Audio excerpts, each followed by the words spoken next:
जय श्री कृष्ण। हे मेरे भाई बहन, आइए बड़म भागवत जो भागवत ज्ञान एक परिचर्चा हमारे आपके मध्य में चल रही है, उसके अंतर्गत श्री सूत सौनक संवाद हम लोग सुन रहे हैं। श्री सूत जी महाराज सौनकादि ऋषियों को ये उपाख्यान बता रहे हैं और बड़ा ही पवित्र उपाख्यान है। इस उपाख्यान में आज भागवत का प्रथम स्कंद प्रारंभ हो रहा है और प्रथम स्कंद के पहले अध्याय में श्री सूत जी महाराज से सौनकादि ऋषियों ने 6 प्रश्न किए हैं। किम श्रेयः शास्त्रसारः कः स्वतार प्रयोजनम् किम कर्म केशवतारांश्च अधर्मं कं शरणं गतः। सौनकादि ऋषियों ने श्री सूत जी महाराज से खंड प्रश्न किए, 6 प्रश्न किए मेरे भाई। ये कौन कौन से 6 प्रश्न हैं? वो 6 प्रश्न है किम श्रेयः। पहला प्रश्न है किम श्रेयः, संसार में श्रेय क्या है, यानी श्रेष्ठ क्या है, इस पूरी दुनिया में सबसे श्रेष्ठतम वस्तु कौन सी है। किम श्रेयः, श्रेय क्या है, श्रेष्ठ क्या है, किसे हम श्रेष्ठ समझे, किसे हम श्रेष्ठ माने, संसार में श्रेष्ठ वस्तु है क्या भगवान, ये आप बताने की कृपा करें। दूसरा कहा जा रहा है कि भगवान शास्त्र का सार क्या है। शास्त्र का सार, हम नाना पुराण ग्रंथ पढ़ते हैं, तमाम 4 वेद, 18 पुराण, 6 शास्त्र और 125 उपनिषद, तमाम ग्रंथों को पढ़ते हैं भगवान, लेकिन इसका सार क्या है, इसका सारांश क्या है भगवान, ये भी बताने की कृपा करें। दूसरा प्रश्न है। तीसरा प्रश्न है कहा स्वावतार प्रयोजनम। तीसरा प्रश्न है हे भगवान, ये भी बताने की कृपा करें कि भगवान के अवतार का प्रयोजन क्या है। परमपिता परमात्मा धराधाम पर पृथ्वी पर आते हैं, क्यों आते हैं, भगवान के अवतार का प्रयोजन, परमात्मा अवतार क्यों लेता है, ठाकुर जी का अवतार क्यों लेना पड़ता है, उनके अवतार का हेतु हम जानना चाहते हैं भगवान, ये भी कृपा करके हमको आप बताएं।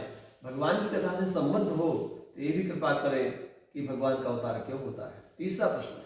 चौथा प्रश्न है किम कर्म, कर्म क्या है भगवान, कर्म क्या है और कर्म क्या करने योग्य है, क्या करने योग्य नहीं है, और परमात्मा ने किस कर्म का उद्बोधन कराया है, उस परमपिता परमात्मा ने कौन से कर्म के लिए हमको उद्बोधन किया है, और एक प्रकार से हमको सांकेतिक रूप से बताया है कि कर्म क्या शुभ कर्म है, क्या कर्म मनुष्य को करना चाहिए, क्या नहीं करना चाहिए। ये भगवान एक कर्म के विषय में हम जानना चाहते हैं। कर्म है क्या, कर्म क्या है। लोग तरह तरह की बातें करते हैं, कर्म प्रधान विश्व रचि राखा, जो जस करे तस्य फल चाखा, कर्म की प्रधानता है, कर्म की प्रधानता है। यद्यपि हम जानना चाहते हैं भगवान ये कर्म है क्या, इस कर्म को जानना चाहते हैं। चौथा प्रश्न है श्री सौनकादि ऋषियों का, सूत जी महाराज। 5वां प्रश्न, इसके बाद में 5वां प्रश्न किया है केशव तारांश, भगवान के अवतार, भगवान के कितने अवतार हुए, ठाकुर जी ने आज तक धराधाम पर कितने अवतार लिए। हे सूत जी महाराज, यह भी निवेदन करें परमपिता परमात्मा ने अभी तक धराधाम पर कितने अवतार धारण किए हैं, और अवतार धारण करने के बाद भगवान ने क्या क्या किया, कौन कौन सी लीला भगवान ने की हैं, ये भी भगवान हम जानना चाहते हैं। और 6वां प्रश्न श्री सौनकादि ऋषियों ने किया है भगवान के परम कृपा पात्र श्री सूत जी महाराज से, हे भगवान हमारे 6वें प्रश्न का भी आप कृपा करके आप प्रकाश डालें, हमको उत्तर देने की कृपा करें। ये भगवान की कथा से संबद्ध रखता हो तो ये भी हम पर कृपा करें, अनुग्रह करें कि भगवान धर्मः कम शरणम गतः। जब भगवान इस धराधाम को, इस पृथ्वी को छोड़ करके अपने साकेत लोग अपने गोलोक धाम पधार गए ठाकुर जी, तो धर्म किसकी शरण में गया, धर्मः कम शरणम गतः, धर्म किसी शरण में गया। ये 6ठे प्रश्न का उत्तर है। श्री सूत जी महाराज ने सौनकादि ऋषियों के इन 6 प्रश्नों को सुनकर के उनकी प्रशंसा करते हुए कहा, हे ऋषियों तुम धन्य हो, यद्यपि तुम सब जानते हो, इन 6 प्रश्नों का उत्तर भी तुम जानते हो, लेकिन जिस उद्देश्य से तुमने पूछा है, उद्देश्य आप लोगों का बहुत प्यारा है। ऋषियों का जन्म, महापुरुषों का, संतों का जो जन्म होता है, जगत कल्याण के लिए होता है। हे ऋषि जनों, आपने जो प्रश्न किया है, आप इस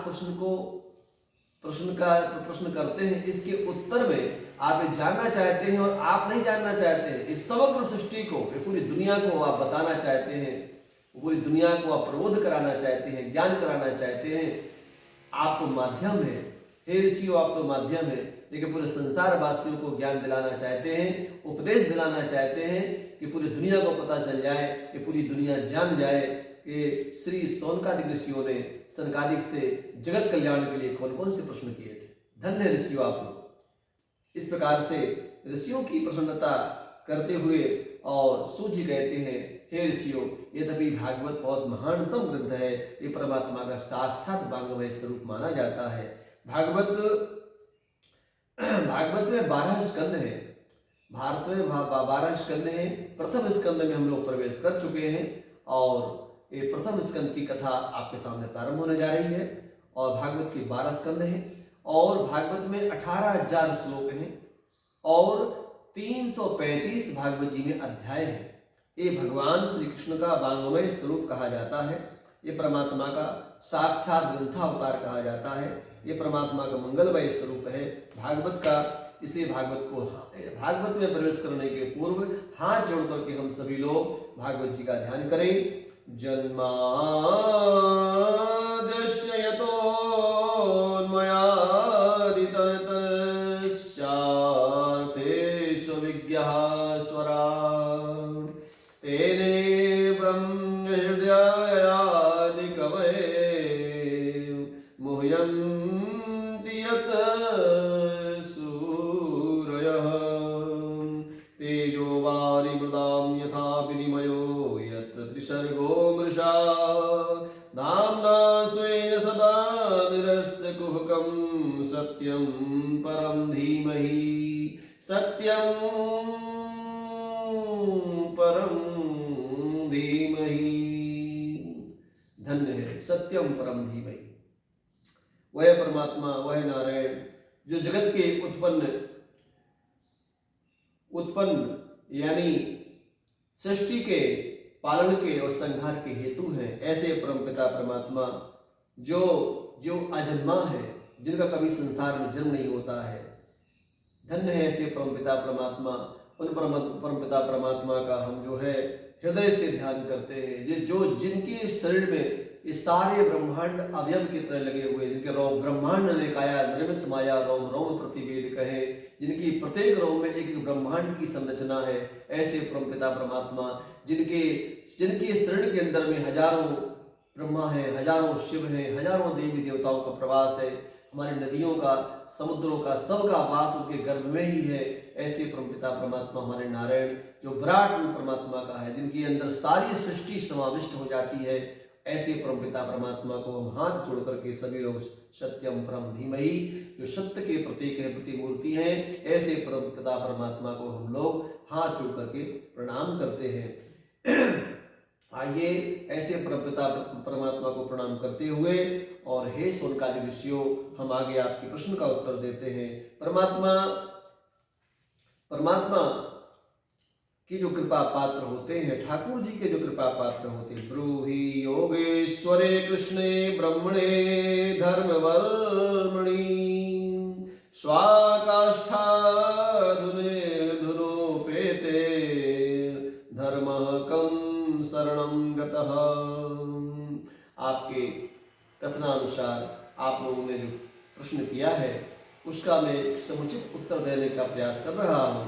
हे ऋषिजनों, जैसे काष्ठ के अंदर, लकड़ी के अंदर में अग्नि छिपी होती है, आपने देखा होगा कोई भी लकड़ी है, लकड़ी के अंदर में अग्नि का आवास होता है। कैसे? आप लोग कहेंगे भगवान इसको हम कैसे मानेंगे? आप जब लकड़ी को घर्षण करेंगे, सूखी लकड़ी को जब आपस में घर्षण करिएगा ना, तो घर्षण करने से अग्नि उत्पन्न हो जाती है। आपने कभी देखा होगा, सुना भी होगा, यज्ञशालाओं में जब हमारे ब्राह्मण लोग, विद्वान लोग, गुरुजन, हमारे महापुरुष लोग जब अरणि मंथन के द्वारा उसमें जो नीचे वाला जो उसका स्थान होता है, जिसको अरणी मंथा कहा जाता है, वो भी लकड़ी का होता है। और उसके ऊपर में जो नाम से एक खड़ा हुआ नाम से स्तंभ होता है, वो भी लकड़ी का ही होता है। और उसको दबा करके इस प्रकार से और रस्सी से उसको जैसे दही बुलाया जाता है, ऐसे मंथन किया जाता है उसको, तो उसके अंदर मंथन करते करते करते करते अतिशय रगड़ करे जो प्रीति अनल प्रकट चंद्रते हुई। यानी जब अतिशय जब व्यक्ति घर्षण की पराकाष्ठा होने लगती है तो उसमें अग्नि प्रकट हो जाती है। तो कहते हैं जिस प्रकार से लकड़ी के अंदर में काष्ठ के अंदर और अग्नि का वास होता है, उसी प्रकार हे ऋषिजनों, हमारे परमपिता परमात्मा नारायण इस प्रकार से इस समग्र सृष्टि में वास कर रहे हैं। उनको हम सत प्रणाम करते हुए आइए आपके 6 प्रश्नों का उत्तर देने का प्रयास किया जाए। आपने 6 प्रश्न किए। पहला प्रश्न है आपका पहला प्रश्न था आपका, इस संसार का श्रेय क्या है? किम श्रेया शास्त्र सारः। पहला प्रश्न है किम, श्रेय क्या है भगवान? तो श्री सूत जी महाराज सुनका दृष्टियों से कहते हैं संसार का श्रेय परमात्मा का नाम है। कृष्ण भक्ति परम श्रेय, कृष्ण भक्ति परम श्रेय, कृष्ण भक्ति परम श्रेय, शास्त्र सारांश सैव ही, प्रयोजनम सतो रक्षा और कर्म सृष्टि लक्षणम। कहा जा रहा है कृष्ण भक्ति परम श्रेय, भगवान की भक्ति ही परम श्रेय है। श्रेय क्या है? तो परमपिता परमात्मा की जो भक्ति है, नारायण की जो निश्चल भक्ति है, किसी भी स्वार्थ से परे हो, किसी स्वार्थ के साथ भक्ति नहीं की जा सकती है। भक्ति में स्वार्थ नहीं होता है, कोई भी मंतव्य नहीं होता है, कोई अपना मतलब हेतु नहीं होता है। बिना हेतु के, बिना मंतव्य के जो परमपिता परमात्मा का चिंतन है, जो आप वृंदावन में ब्रज में देखिएगा गोपांगनाओं के साथ में, जब गोपांगनाएं भगवान श्याम सुंदर की प्रार्थना करती हैं, उनकी उपासना करती हैं, तो उपासना में इस बात का उद्बोधन करती हैं और सभी को ये जताने का और समझाने का प्रयास करती हैं कि ससुख वांछा रहित ईश्वर सुख वांछा सहित। वो कहना चाहती हैं कि मैं अपने सुख की आकांक्षा नहीं करती हूँ, मैं अपने सुख की मुझे अभिलाषा नहीं है। हमें अभिलाषा है यदि किसी प्रकार की, तो हम चाहती हैं कि हमारे ठाकुर जी, हमारे कन्हैया, हमारे गिरधर गोपाल, हमारे श्री श्याम सुंदर, हमारे बाके बिहारी सुकून से रहे, चैन से रहे और बहुत अच्छे भाव से मेरे प्रभु रहें। मेरे प्रभु की प्रसन्नता में हमारी प्रसन्नता है, उनकी खुशी में हमारी खुशी है, उनके चैन में हमारा चैन है, उनके सुकून में हमारा सुकून है, उनकी ही तंदुरुस्ती में हमारी तंदुरुस्ती है, उनकी प्रसन्नता में हमारी प्रसन्नता है, उनकी प्राप्ति में हमारी भी प्राप्ति है, उनकी भुक्ति में हमारी भी भुक्ति है। और ऐसा कहते कहते कहती है उनकी मुक्ति में हमारी भी मुक्ति है। यही है कृष्ण भक्ति परम श्रेय। भक्ति का मतलब होता है कि जब कोई भक्त परमात्मा को याद करते करते करते करते रुदन करने लगे और रुदन करते करते इस प्रकार से प्रवाह रुदन का बहने लगे कि आंसू रोकने पर भी ना रुके और आंसू पोंछने पर भी ना रुके, तो मान लेना चाहिए, जान लेना चाहिए मेरे भाई बहन कि भक्ति का अंकुर आपके अंदर में प्रादुर्भाव हो रहा है, उसका अंकुर जम रहा है, उत्पन्न हो रहा है। तो हे मेरे भाई बहन, भक्ति जो है अपने आप में डूबने का नाम है। आप भक्ति उतराने का नाम नहीं है, भक्ति डूबने का नाम है। परमपिता परमात्मा में ऐसे लीन हो जाओ कि ठाकुर जी आप में समा जाए, आप ठाकुर जी में समा जाए, भेद खत्म हो जाए। कहते हैं कि ये समाधि की अवस्था होती है। जैसे कैसे? कहते हैं कि ध्याता ध्येय और ध्यान, ध्याता ध्येय और ध्यान, यह त्रिपुटी जिसमें शेष न रह जाए, उसी का नाम समाधि है। यह अष्टांग योग में आता है। हे मेरे भाई बहन, कि जहाँ भक्त परमपिता परमात्मा के नाम में डूब जाए, कोई शिकायत नहीं है किसी भी प्रकार का, कोई बात, कोई भगवान से शिकवा शिकायत रहती नहीं भक्त की है। भक्त तो परमात्मा को याद करते रोता है, विलाप करता है, उसी में उसको आनंद मिलता है। उसी का नाम कृष्ण भक्ति परम श्रेय। ये भगवान की भक्ति ही परम श्रेय है। दूसरा कहा जा रहा है शास्त्र का सार क्या है? शास्त्र सारांश सैव ही, परमात्मा ही स्वयं शास्त्र का सारांश है। आप शास्त्रों का अध्ययन करते करते, गुरुजनों से ग्रंथों का अध्ययन करते करते, शास्त्रों का अध्ययन करने के बाद अंत में उसका जो निचोड़ है, जिसको इंग्लिश में निष्कर्ष कहते हैं, वो उसका जो निष्कर्ष है, जो परिणति है, वो परमात्मा की प्राप्ति है। जब प्रभु के ध्यान में आप इतने निमग्न हो जाएं, ध्यान करते करते जब ठाकुर जी आपको प्राप्त हो जाएं, तो मान लीजिएगा यही शास्त्र का सारांश है, यही शास्त्र का मूल स्वरूप है। और ये दूसरे प्रश्न का उत्तर हुआ। तीसरा प्रश्न किया था प्रयोजनम, कहा प्रयोजनम, माने भगवान के केशव के जन्म का प्रयोजन क्या है, ठाकुर जी संसार में क्यों आते हैं, परमात्मा के आने का प्रयोजन हेतु क्या है, परमात्मा क्यों आते हैं, ठाकुर जी का जन्म क्यों होता है। तो एक तो सच्चाई यही है मेरे भाई, यद्यपि परमात्मा के अवतार के बहुत से प्रयोजन हैं, परमात्मा के अवतार लेने के, भगवान के संसार में आने के बहुत से प्रयोजन हैं, उनमें अनेक प्रयोजनों का वर्णन आगे आपको कथा में सुनने को प्राप्त होगा। लेकिन मैं निवेदन करना चाहता हूं, जैसे कहते हैं कि धर्म संस्थापनार्थाय संभवामि योगे योगे, परमात्मा का जो जन्म होता है वो धर्म की स्थापना के लिए, परित्राणाय साधूनां विनाशाय च दुष्कृतां धर्म संस्थापनार्थाय संभवामि योगे योगे। परमात्मा धर्म की स्थापना के लिए परमात्मा का अवतार है, होता है। दुष्टों के दमन के लिए, दुष्टों के विनाश के लिए परमात्मा का अवतार है। संत महात्माओं के संरक्षण संवर्धन के लिए परमात्मा का अवतार है। सत्य की रक्षा के लिए परमात्मा का अवतार है।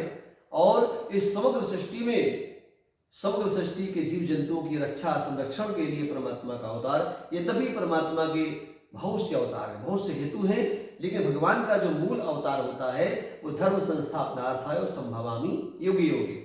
धर्म किसी पूजा पद्धति का नाम नहीं है, धर्म एक विचार है। धर्म एक धारयति इति धर्म, धर्म एक विचार है। धर्म का मतलब होता है हम बहन को बहन की तरह मानते हैं, मेरा धर्म है। भाई बहन का जो प्रेम है वो एक धर्म है। हम माता पिता का सम्मान करते, मेरा धर्म है। मैं अपने राष्ट्र संस्कृति का सम्मान करता हूँ, मेरा एक धर्म है। मैं ये धर्म कहते हैं कि धारयति इति धर्म, कोई चीज को, कोई नियम को धारण कर लेना, संकल्प के रूप में प्राप्त कर लेना, उसी का नाम धर्म है। धर्म का मतलब घंटी बजाना नहीं है, धर्म का मतलब कोई पाखंड करना नहीं है। तो इस प्रकार से कहा है कृष्ण भक्ति परम श्रेय, और जो शास्त्र का सारांश भगवान स्वयं है, और भगवान के आने का जो प्रयोजन मैंने आपसे निवेदन किया। और सतो प्रयोजनम सतो रक्षा कर्म सृष्ट्यादि लक्षणम, कहती है कर्म क्या है, कर्म सृष्ट्यादि लक्षण ही कर्म है। सृष्ट्यादि लक्षण कर्म कहे जाते हैं। सृष्ट्यादि लक्षण, जैसे धर्म के 10 लक्षण है, धर्मादशवस्य लक्षणम, धर्म के 10 लक्षण है। इसका विस्तार अभी आगे आने वाली कथा में होगा। धर्म के 10 लक्षण है, धर्म के 10 लक्षण ही परमात्मा का एक कर्म है।